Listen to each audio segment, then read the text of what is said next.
Kanzo Atsushi au Congo. Je vis dans la ville d'Auckland, en Nouvelle-Zélande. J'ai vécu dans ce pays sur ordre de Dieu. J'ai laissé mon église sous la garde de mon pasteur adjoint aux États-Unis. Je ne suis pas attaché à l'église ni à l'organisation. Je dois m'inquiéter pour le travail de Dieu. Depuis que je suis seul au monde, je peux vivre n'importe où. J'ai perdu ma femme l'année dernière. Je vis seul maintenant. Je commencerai ce témoignage en priant pour le renforcement des auditeurs. Seigneur mon Dieu, donne la force à ton peuple de supporter la persécution. Le Seigneur est notre force et notre refuge. Renouvelle la force de chacun. Puisse ta parole renforcer et donner de la vigueur à ton peuple. Que ta force le motive et active leur vie spirituelle, en les donnant la capacité de travailler. Sans ta présence dans nos vies nous n'aurions aucune force. Notre force est en toi Seigneur. Ta force nous donne la foi ferme, et ne nous laisse pas secouer ni renier le Seigneur. Nous sommes en sécurité entre les mains du Seigneur.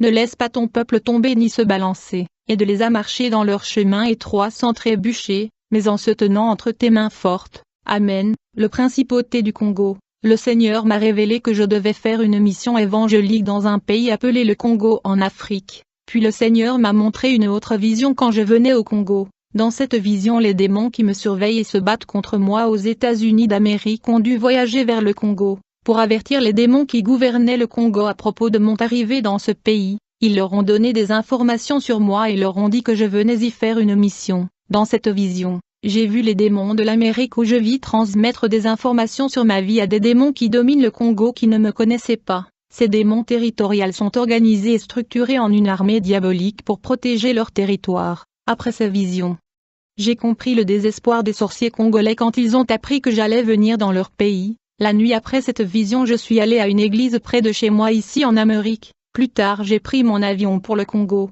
Quand je suis arrivé au Congo, j'ai eu une vision de la part du Seigneur. Dans cette vision je voyais mon entrée en Afrique. Je pouvais voir que le ciel était pollué par des démons. Il ressemblait à des sauterelles dans les nuages et j'ai vu un démon géant qui commande une légion de démons. Il courait vers son supérieur. Lorsqu'il se présenta devant son chef et il lui dit, « L'empereur Semire, le missionnaire Kenzo Atsushi est arrivé ici au Congo. » Cette principauté demanda à ce démon patron, « Qui est cet homme au nom de Kenzo qui provoque des révolutions dans le monde des esprits ?»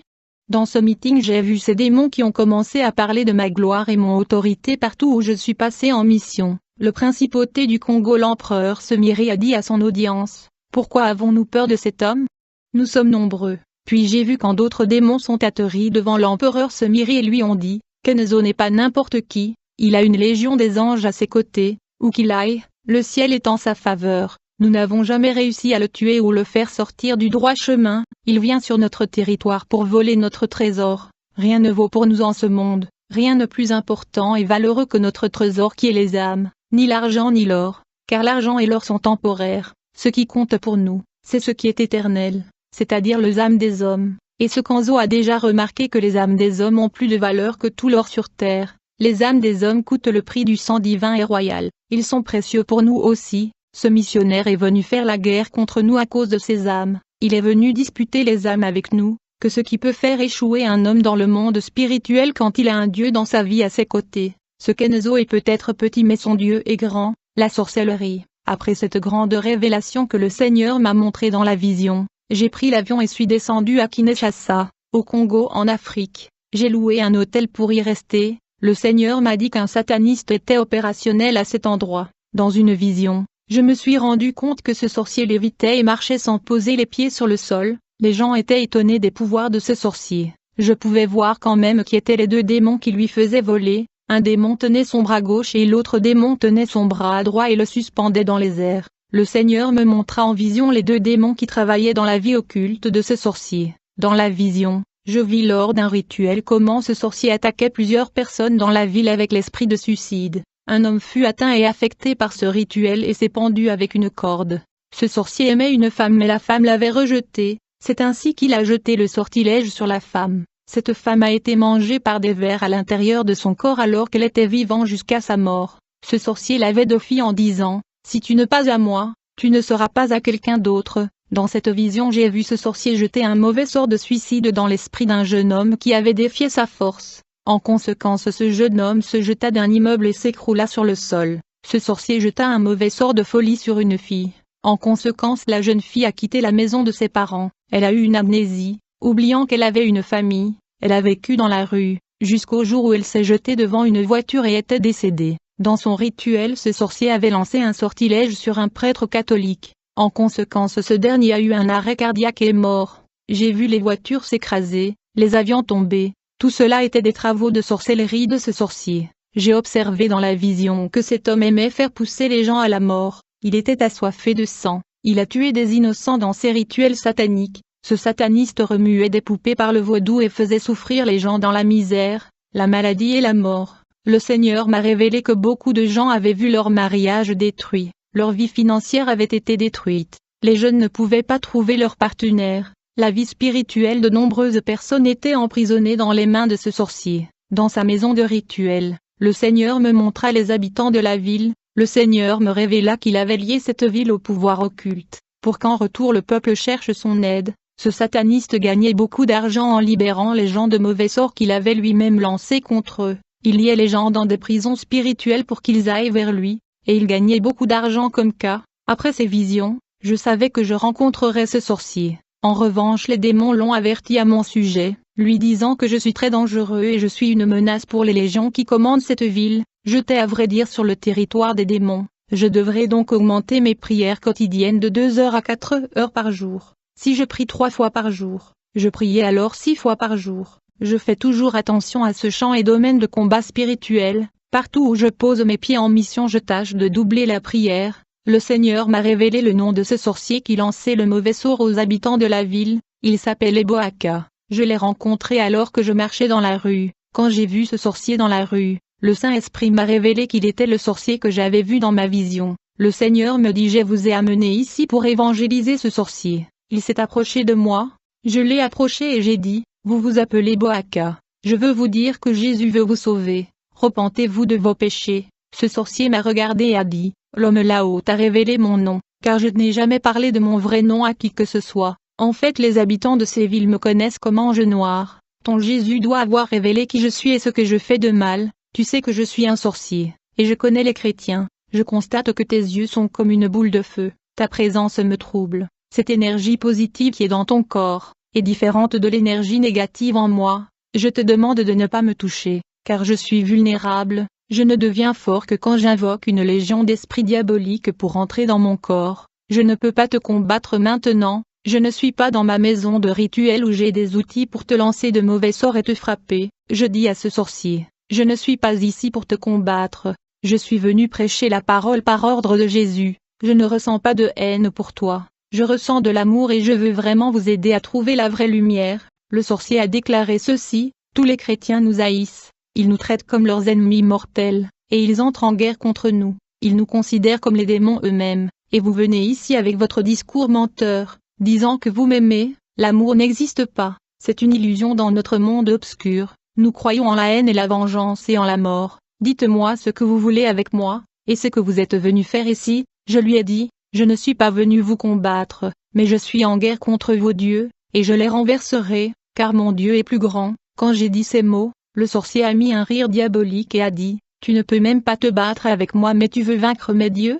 Le sorcier me dit: écoute, tu es très chanceux, je ne peux pas m'occuper de toi pour le moment. Je suis dans une guerre obscure avec d'autres sorciers. C'est une bataille noire et meurtrière où les pouvoirs des trois se font face. Je suis très occupé avec ces sorciers et je veux me retirer de ma ville. Une fois je remporte la victoire face à mes ennemis, aussitôt que cela sera fait, vous serez le suivant. Quand je détruirai ces sorciers, je serai le seul et le plus fort de ma ville. Je tuerai tous ces sorciers qui essaient de me voler mes clients. Après avoir dit ces mots, le sorcier se mit à léviter et s'en alla sans toucher la terre. Je suis entré chez moi, j'ai plié les genoux et prié. Le Seigneur m'a montré dans une vision le sorcier que j'avais rencontré. Il était dans une guerre de sorcellerie contre deux sorciers. Dans cette guerre pour le contrôle et la suprématie de cette région, il y avait 7 grands sorciers qui se sont battus avec des sortilèges et mauvais sorts de mort. Tout cela pour augmenter leur influence et fortune et gagner plus d'argent. Dans cette guerre, 4 magiciens furent frappés d'une magie noire mortelle. Le sorcier Boaka, dans sa lutte contre 2 magiciens qui voulaient le détruire, n'a pas pu résister aux mauvais sorts lancés contre lui, et il mourut. Ils furent bombardés par de mauvais sorts de mort, son corps ne pouvait pas résister aux attaques. J'ai compris maintenant pourquoi Jésus m'avait dit de lui prêcher l'évangile du salut. Cependant, Le sorcier Boaka avait beau travailler pour protéger sa vie, mais cela ne suffisait pas. Dans la vision, je voyais combien il faisait des rituels de protection sur son corps pour se protéger des mauvais sorts, combien il a baigné dans des herbes pour se protéger. Dans la vision j'ai vu lorsque le sorcier Boaka a offert un sacrifice rituel pour tuer les 2 sorciers. Boaka a dépensé $3000 en sacrifice pour tuer ses ennemis. En revanche les 2 sorciers ont dépensé $8000 pour le tuer. Les démons ont accepté l'offre la plus élevée. Je voulais lui dire que les démons ne sont les amis de personne, ils ne protègent pas ceux qui le servent. Ainsi Boaka est mort dans cette guerre des sorciers. Aujourd'hui, il est très difficile de trouver des chrétiens qui m'encourageraient à faire ce genre de travail. Un ouvrier de mon ministère m'a dit qu'il est dangereux de prêcher l'évangile en Afrique. J'ai répondu, je ne suis pas seul, Dieu est avec moi, je suis physiquement seul, spirituellement j'ai des anges et le Saint-Esprit avec moi, je suis missionnaire. Ma mission n'est pas de rester coincé dans une église que j'ai créée, l'œuvre de Dieu doit être étendue, le monde m'attend, les âmes meurent là-bas, je ne peux pas être emprisonné dans un temple de pierre et de briques. Ce travailleur a dit qu'il se souciait de ma vie, qu'il était très risqué de se promener dans ce genre d'endroit. Je lui ai dit, aucun outil de l'homme et aucun outil spirituel démoniaque ne peuvent me faire du mal, je suis gardé, protégé, couvert le sang de l'agneau. La peur ne vient pas de Dieu pour paralyser son travail. Si je ne vais pas faire la mission, combien d'âmes mourraient sans le salut?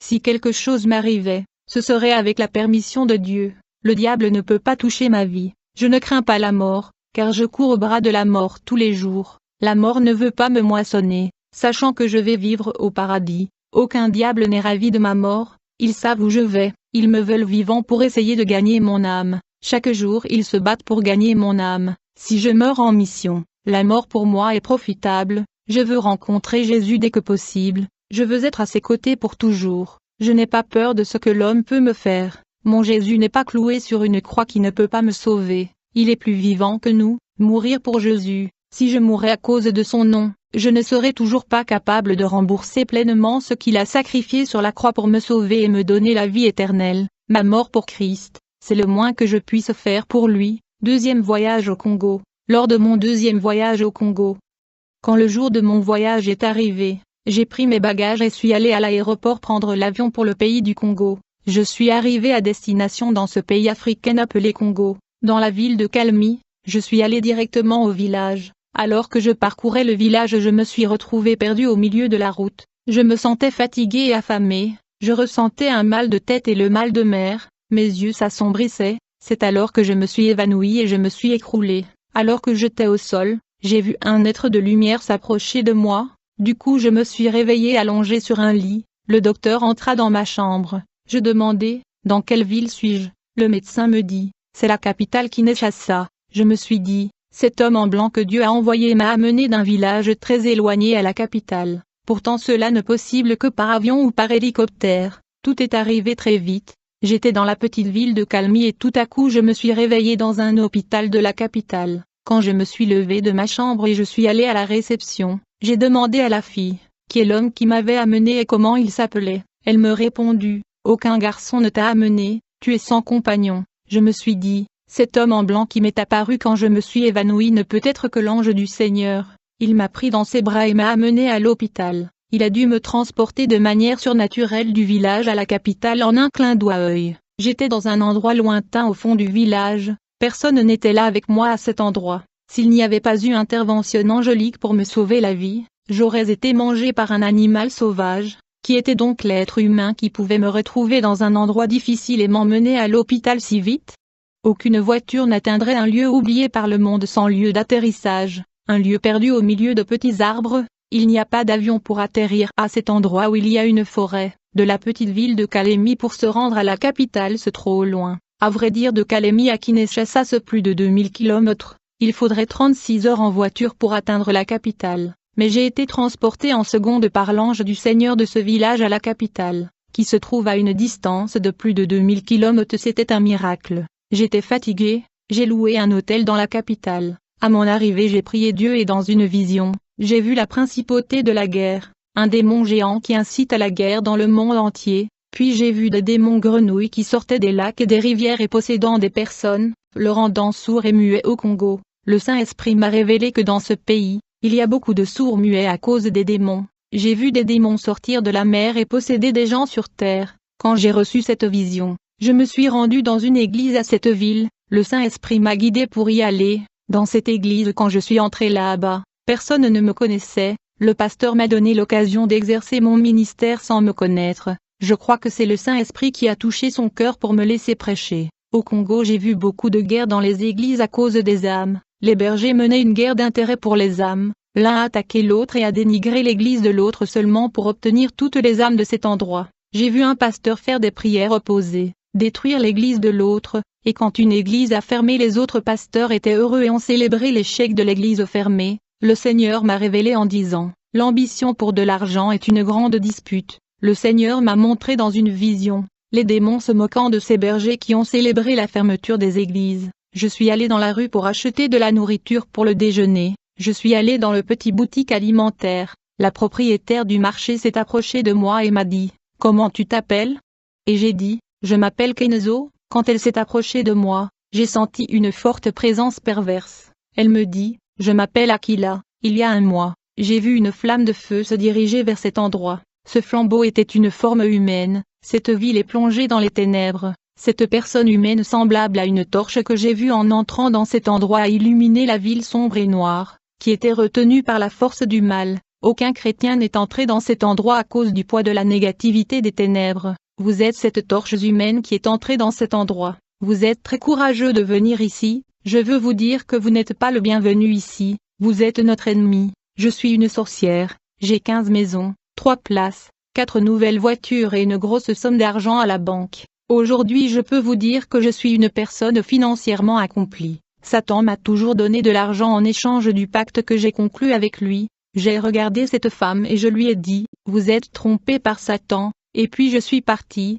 Quelques mois plus tard, le Seigneur me montra dans une vision un démon noir entrant dans la maison de cette magicienne. Il pointa son doigt sur cette femme, de sa main sortit une fléchette maléfique et qui frappa l'esprit de la sorcière. Elle tomba à terre morte. Le Seigneur dit, « Cette femme a travaillé pour Satan toute sa vie. Elle a eu tout ce qu'elle avait demandé à Satan. Elle a conquis de nombreux biens sur la terre. Il était maintenant temps que Satan capture son âme. Elle a vendu son âme au diable. Sa conquête de richesses sur la terre était terminée. Satan est venu chercher son âme. Le lendemain, je me suis levé tôt et je suis allé au marché pour parler au propriétaire du marché. Un de ses employés m'a dit qu'elle était morte la nuit dernière, qu'elle était tombée sur le sol, justement comme j'ai vu dans ma vision. Elle est morte en même temps que j'avais la vision. En quittant le marché, un homme m'a arrêté dans la rue et a dit, « Les démons ne vous veulent pas ici, sortez de notre ville. Vous êtes une malédiction sur nos plans et objectifs, vous êtes venu éclairer une ville plongée dans le monde souterrain des ténèbres. »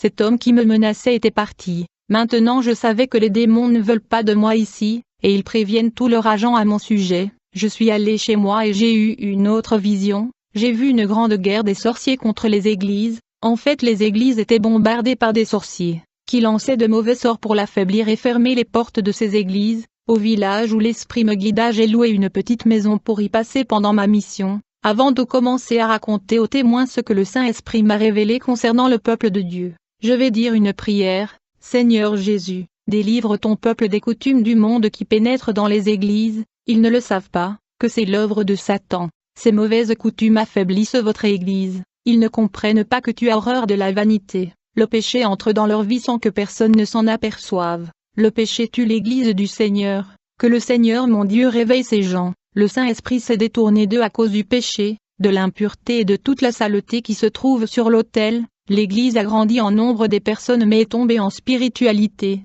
Les œuvres surnaturelles de Dieu sont rares. Je vois une église déchue et vaincue par Satan. Le diable opéré a pris possession de l'autel, réalisant son plan diabolique à l'œuvre parmi les églises spirituellement mortes qui n'obéissent pas à votre parole et brisent la nouvelle alliance et ne font que ce que la parole condamne. Aie pitié Seigneur de ton peuple, soulève-le, ne le laisse pas se prosterner devant le péché, renouvelle l'alliance, et fais une nouvelle alliance avec ton peuple, travaille de nouveau tes signes, chasse le mal au milieu de notre congrégation. Je suis allé à l'église et avant de commencer le ministère, j'ai prié. J'ai vu beaucoup de gens tomber dans des attaques démoniaques, j'ai vu des sourds tomber dans des manifestations démoniaques, j'ai chassé les démons et les gens ont commencé à entendre. J'ai vu les diabolisés tomber dans les manifestations démoniaques, j'ai chassé les démons, un paralytique dans le fauteuil roulant a commencé à crier, Il était possédé par le démon. J'ai chassé le démon. L'homme s'est levé du fauteuil roulant pour glorifier Dieu. Ma vision à l'intérieur de l'église s'est ouverte et j'ai vu grand des écailles noires tombant des yeux de beaucoup de frères.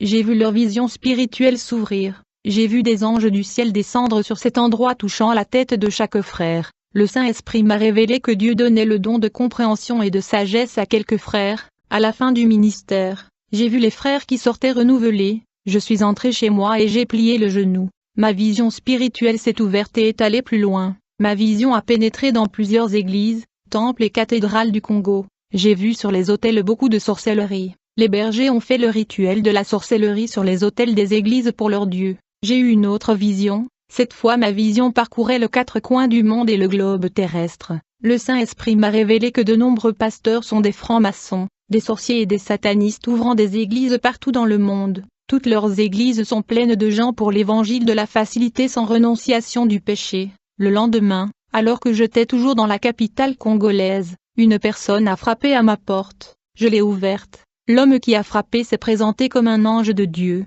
J'ai vu comment cet homme s'est transformé à un ange aux ailes immenses. Sa couleur blanche brillait. Il me dit, « Je suis venu vous assister pour la prochaine mission. » J'ai dit à cet ange, « Je n'ai demandé aucune aide à Dieu. » Normalement, le Saint-Esprit me prévient quand Dieu va envoyer un aide angélique. Cet ange a déclaré, « Vous n'avez prié aujourd'hui pour la mission?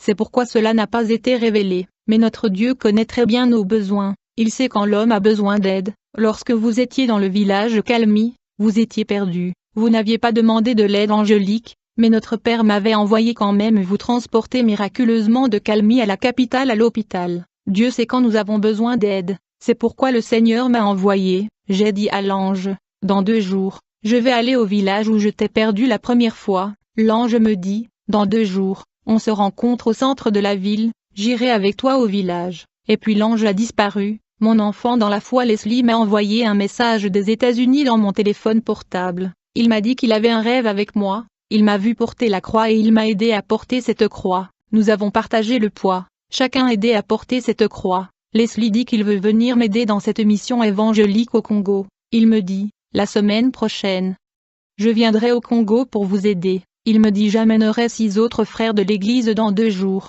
Nous allons voyager et arriver au village. 2 jours se sont écoulés. Je me suis rendu au centre-ville de la capitale congolaise pour rencontrer l'ange de Dieu afin que nous puissions nous rendre au village de Kalmi où Jésus m'avait envoyé. Quand je suis arrivé au centre-ville, j'ai vu l'ange du Seigneur, mais il était en forme humaine. J'ai dit à l'ange, allons en voiture au village. Quand j'arriverai au village, je te dirai à quoi ressemblera la mission que le Seigneur m'a donnée. Du coup cet homme se transforma en ange avec des ailes. Il marchait à pied pour atteindre le village alors que j'étais dans la voiture. Alors qu'on se dirigeait vers la petite ville de Kalmi, l'ange de Dieu me dit, Kanzo, ce village est dangereux. Il ne faut pas prêcher l'évangile au moins que tu gagnes leur confiance en premier lieu, car c'est très dangereux. Ils peuvent te tuer. J'ai dit à cet ange, je vais entrer dans le village avec une prière de délivrance pour éviter les manipulations démoniaques. Je prierai pour empêcher les démons de manipuler les gens contre moi.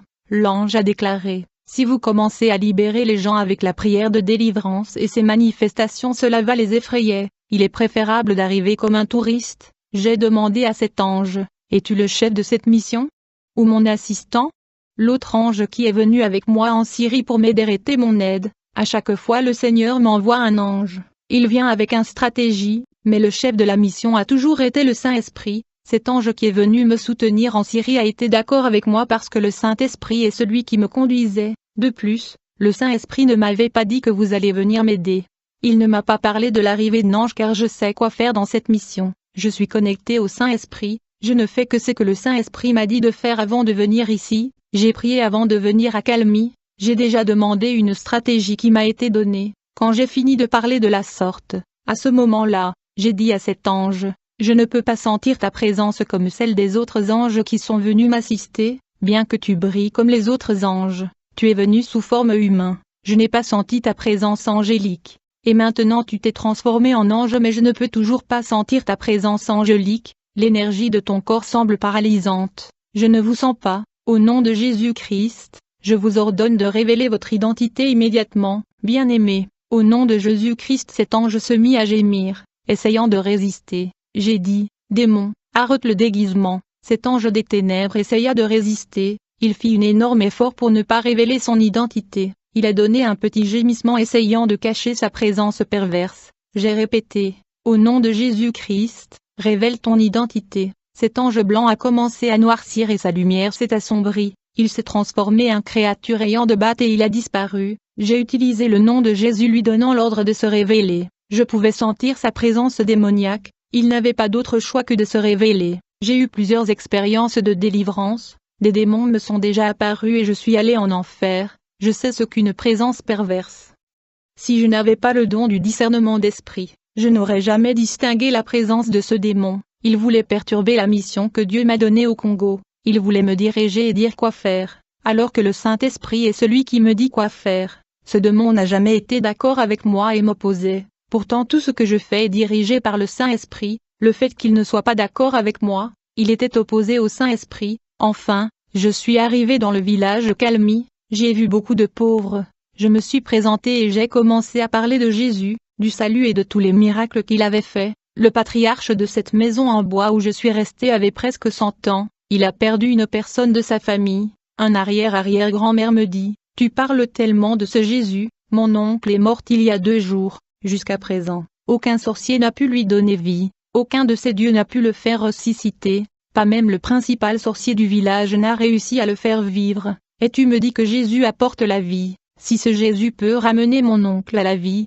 ma famille et tout le monde dans ce village accepteront ton Jésus. » L'arrière-grand-père du patriarche m'apporta le corps de son oncle. Ce cadavre était enveloppé dans un tissu pendant 2 jours. Il ne l'avait toujours pas enterré dans l'attente du miracle de la part de sorciers. L'arrière-grand-père du patriarche me dit, « Tu vas faire revivre mon oncle. Si cela échoue, il sera enterré. » J'ai dit, « Je ne peux pas faire cela. Seul Jésus qui a la clé de la mort, seul celui qui peut donner la vie, je ne détermine rien. Seul Jésus le fait. La parole dit que l'homme est sujet à mourir une fois, puis le jugement vient. Si un homme meurt, c'était parce que le jour de son départ était arrivé. » L'arrière-petit-fils du patriarche du village me dit, « Alors, votre Dieu est une farce. » Je lui dis, « Je ne peux pas faire cela, je ne peux pas aller à l'encontre de la parole de Dieu.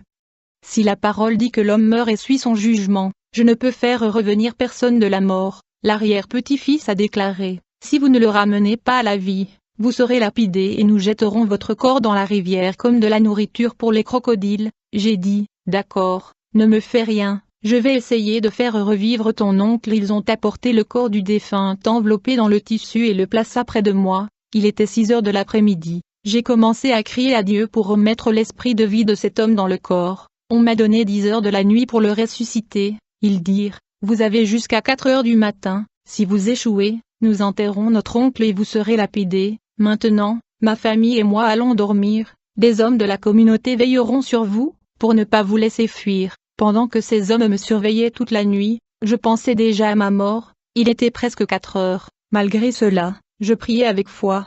Je ne laissais pas ma faiblesse me submerger. Je commençais à penser à la révélation que Dieu m'avait donnée selon laquelle je veux mourir cette année. Je me demandais, est-ce que je mourrai aux mains de ces hommes qui vont me lapider?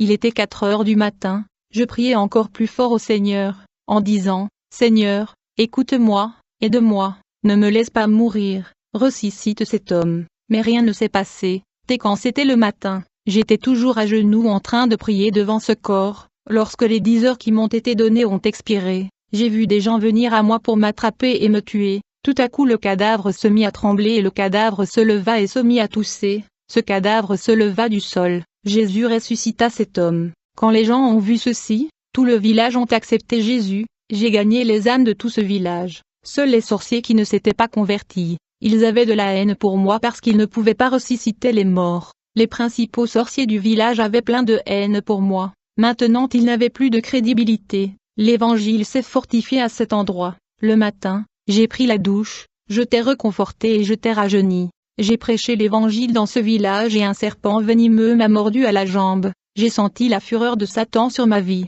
Les habitants de ce village ont appris à m'aimer. Ils étaient inquiets pour ma santé. J'étais dans un village loin de la ville. Je n'aurais pas le temps d'aller à l'hôpital en vie. Des hommes connaissant l'hôpital m'ont aidé à marcher. Je ne pouvais pas marcher droit à cause du blessure à la jambe. J'ai marché pendant 15 minutes à pied jusqu'à ce que j'ai vu la première voiture, et il m'amena dans la ville la plus proche.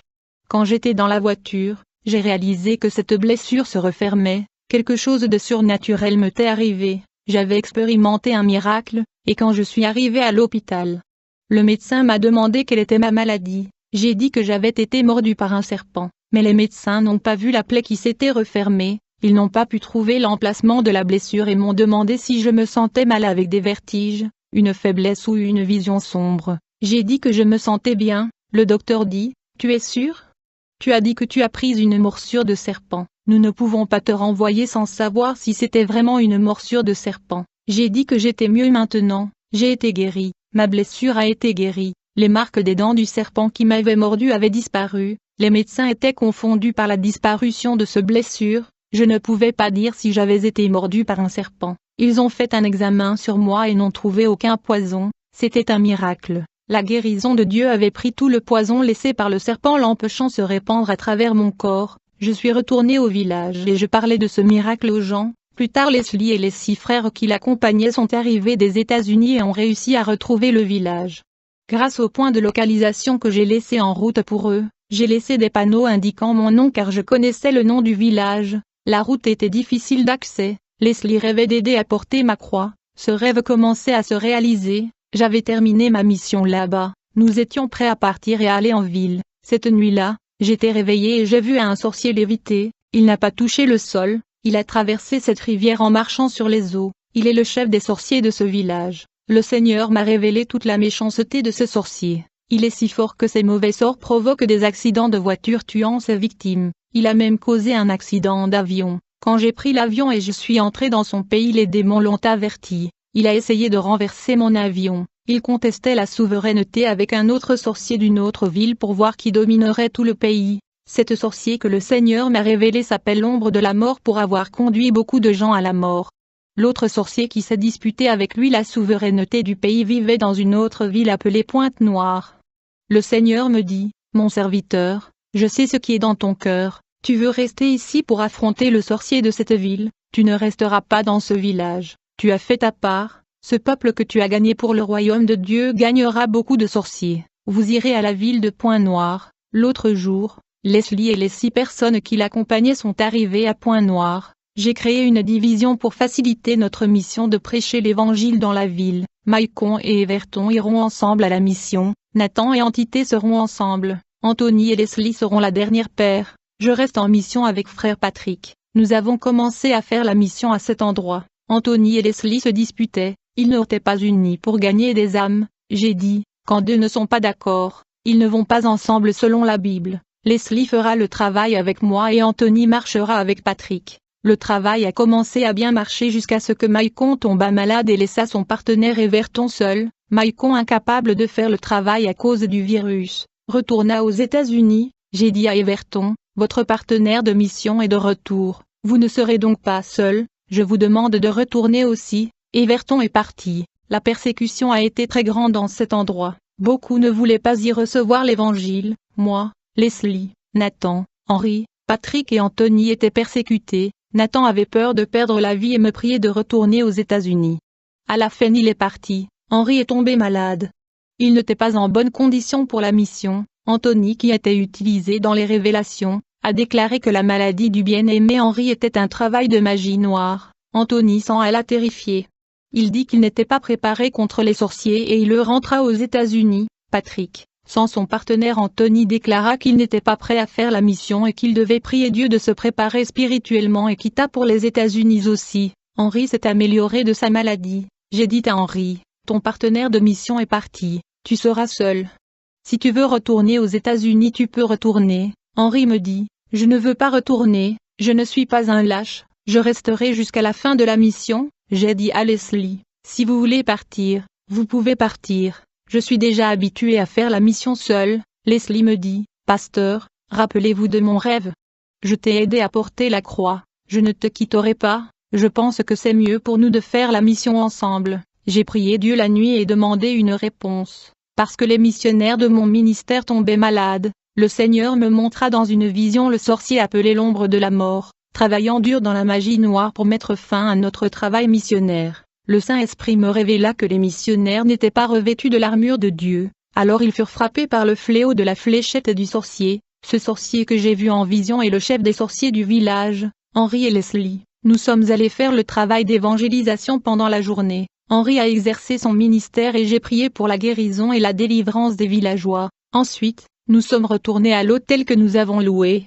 Cette nuit-là, Leslie s'est évanouie. Henri et moi étions inquiets, parce qu'on ne s'y attendait pas. Nous avons prié pour frère Leslie. Le Seigneur m'a montré dans une vision le chef des sorciers faisant un sortilège de mort pour me tuer. Il m'a tiré ce sortilège. J'ai vu dans la vision lorsqu'une lumière noire en forme de boule est venue vers moi et me frappa, mais elle ne pénétra pas et prit une autre direction. Cette balle noire à grande vitesse me frappa mais ne peut pas pénétrer et fut déviée vers le frère Leslie et l'avait atteint. J'ai vu dans la vision que cette boule noire pénétrait dans son cœur. Le sortilège était destiné contre moi, car ce sorcier n'aimait pas le fait que les âmes ont été gagnées dans le village de Calmy. J'étais sûr que Leslie était mort, car dans la vision que Dieu m'a montré le mauvais sort était celui de la mort, et avait frappé son cœur. Le gros problème est que Leslie n'est pas un croyant qui a une intimité avec Dieu et qui aime prier. Le frère Henri et moi n'avons pas été touchés parce que nous menons une vie de consécration et de communion avec Dieu. J'ai appris à Henri depuis qu'il était converti à mener une vie sainte et une vie de prière. Il est converti depuis 2 ans et n'a jamais quitté cette discipline. Ainsi, le mauvais sort de mort ne lui a pas atteint. Tous les missionnaires qui sont venus avec Leslie sont retournés. Il n'était pas préparé au combat spirituel. Henri était le seul des 7 qui soit venu et qui a montré qu'il était préparé psychologiquement et spirituellement. Leslie a subi une attaque qui lui a coûté la vie. Bien qu'il n'était pas tellement spirituel, il a été courageux et a travaillé dur pour cette mission. Je savais que Leslie n'est pas prêt à mourir. Je ne crois pas que le jour de Leslie soit arrivé. Il a eu ce rêve de m'aider à porter la croix. Il ne peut pas mourir maintenant, mon voyage n'est pas terminé. Leslie m'aidera encore dans cette promenade. Quand j'ai prié pour lui, alors que nous prions pour que Leslie revienne à la vie, l'ange est apparu à moi et Henri. Cet ange m'a enlevé et mon esprit est sorti de mon corps. Henri tenait mon corps pour ne pas tomber au sol. Je ne comprenais pas ce que l'ange voulait, mais j'ai obéi et je suis allé ensemble avec lui. Nous sommes descendus en enfer où j'ai vu l'âme de mon fils dans la foi, le frère Leslie. Voici le récit du frère Henri. Je m'appelle Henri, et je suis en mission pour la première fois avec mon pasteur au Congo. Il m'a toujours parlé des anges, mais je n'ai jamais vu les anges, espérant un jour pouvoir les voir. Cette nuit-là, je pouvais voir un ange qui nous était apparu, je pouvais voir sa gloire. Il brillait comme une lumière blanche. J'étais émerveillé par sa beauté et l'intimité que le pasteur Kanzo entretenait avec cet ange.